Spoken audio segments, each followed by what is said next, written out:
your attention over to this weather vane. It has no historical connotation whatsoever, but what's important about it is that it commemorates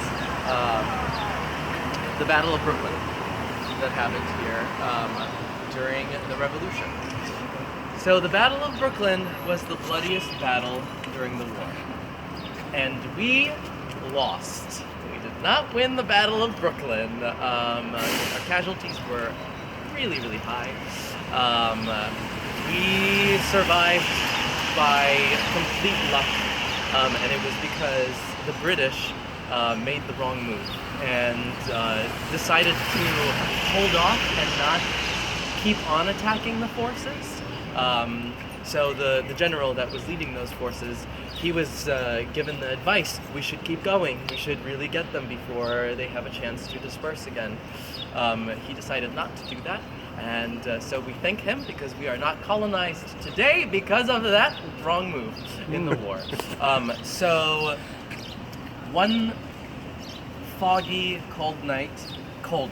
I don't know why I add that in. I don't know if it was cold. It's for the story, right? It's cold. One foggy, cold night. General Washington was up on a hill watching the battle in Gowanus from a fortress. And the fortress was believed to be in this area. And he decided to give the order for retreat.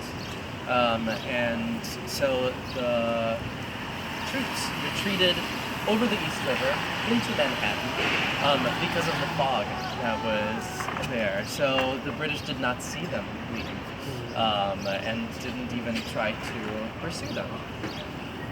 The British held this area for 7 years. Not months, for 7 years. So I say that because when we talk about some other things that happened in the area, you'll be like, that makes sense because this seems like it would take a very long time to do. Well, they were able to accomplish a lot in 7 years. Right. Not only did they hold Brooklyn, they held Manhattan as well, and it wasn't until much later that General Washington was able to regroup, come back, and recapture the area.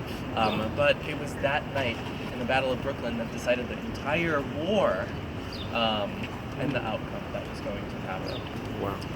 One battalion that stayed behind was from Maryland. There were about 400 troops in it, and they went against 1,000 Brits. So they stayed behind and gave up their lives so that the troops could get away. And that battalion in Maryland, the signer of the Declaration of Independence from Maryland, his last name is Carroll. He's the only Catholic to have signed the Declaration of Independence, and Carroll Gardens is named after that man because of the lives that were lost from that Maryland battalion. That battalion was described, that general was described as a wolf in battle. He was so relentless and didn't give up until the very last minute. So that's kind of, that's my history bit of the tour. Great. Let's go eat more things.